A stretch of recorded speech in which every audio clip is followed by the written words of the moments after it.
प्यारे बच्चों, सुप्रभात। आज हम संत कबीर दास जी द्वारा रचित साखियां व शब्द कविता के अंतर्गत पहला शब्द पढ़ेंगे।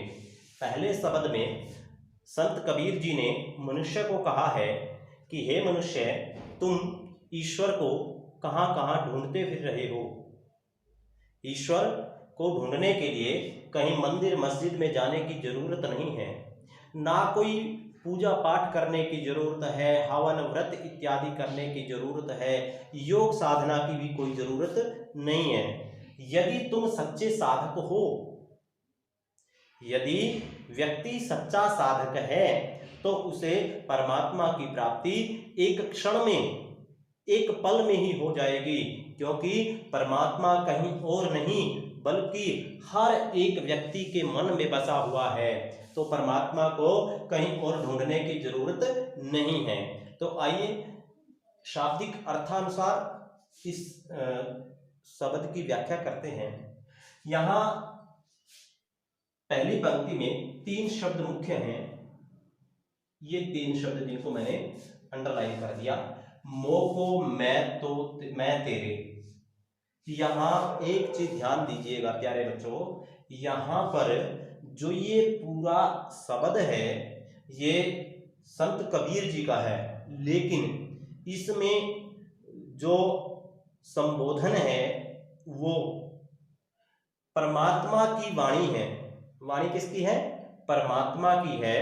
और कहा किसको गया है? भक्त को कहा गया है, लेकिन किसके माध्यम से कहा गया है? संत कबीर जी के माध्यम से कहा गया है।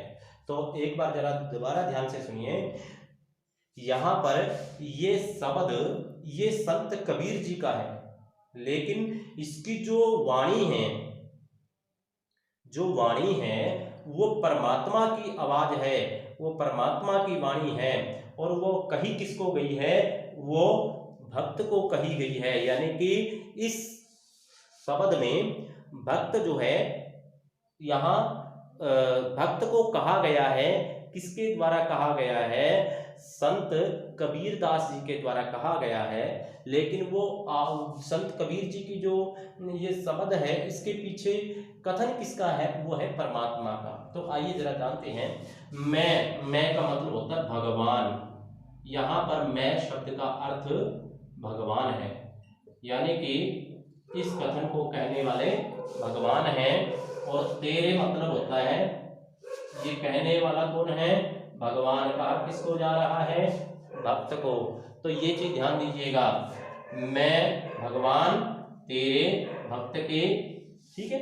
अब कबीर जी कहते हैं, कबीर जी की ईश्वर की जो वाणी है उसमें कबीर जी कहते हैं बंदे। बंदे का मतलब होता है मनुष्य। हे मनुष्य, मोको, मुझको। किसको? मुझको। किसको? मुझको मतलब भगवान को। किसको? भगवान को। कहाँ ढूंढे? कहाँ ढूंढ रहे हो? हे मनुष्य, तुम मोको अर्थात मुझको, भगवान को कहाँ ढूंढे, कहाँ ढूंढ रहे हो? मैं अर्थात भगवान तो तेरे पास में ही हूं।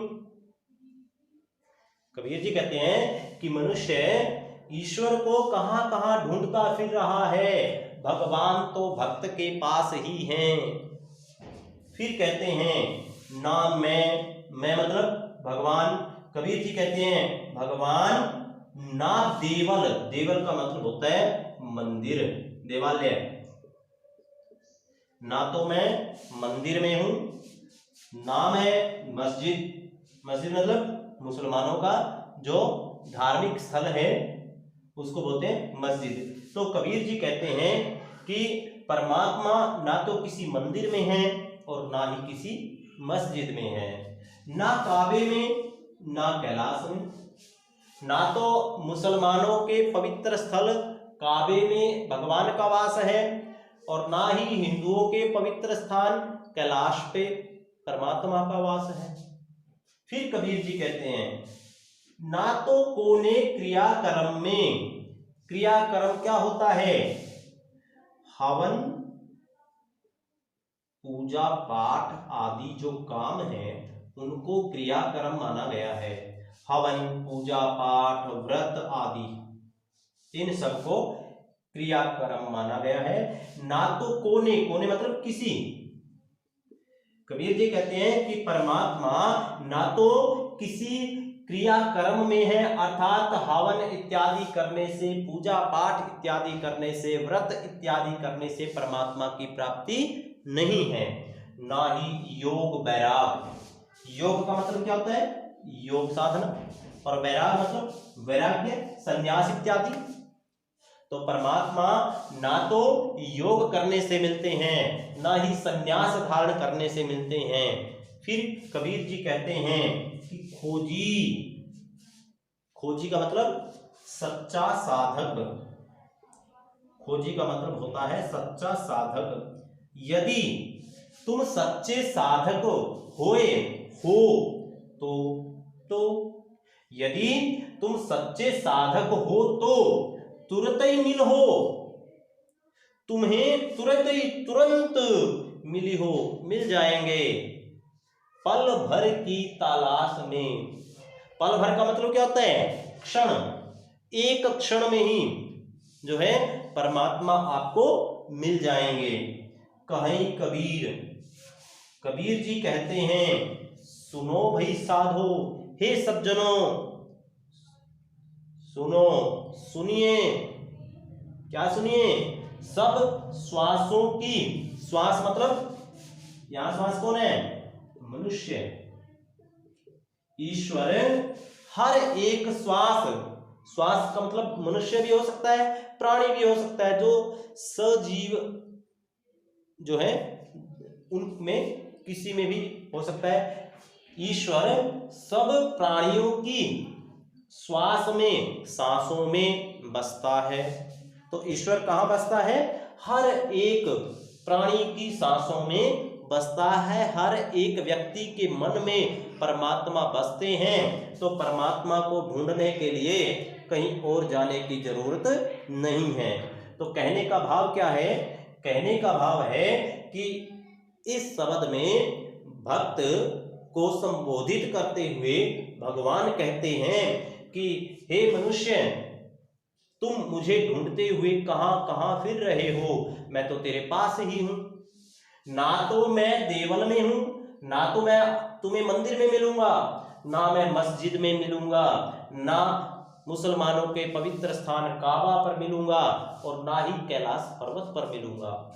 ना किसी हवन, पूजा पाठ इत्यादि करने से मिलूंगा, न ही योग साधना करने से, और न ही वैराग्य की प्राप्ति से अर्थात संन्यास इत्यादि से मिलूंगा।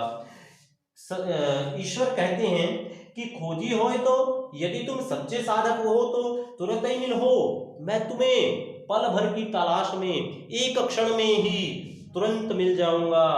कहे कबीर, कबीर जी कहते हैं, सुनो भाई साधो, हे सज्जनों सुनिए, सब श्वासों की श्वास में ईश्वर का जो वास है, ईश्वर जो है हर एक प्राणी की सांसों में बसते हैं। तो हमने इसके भाव को भी देख लिया, हमने इसके शाब्दिक अर्थ को भी देख लिया। अब जरा इसमें व्याकरणिक दृष्टि से अलंकार इत्यादि को देख लेते हैं।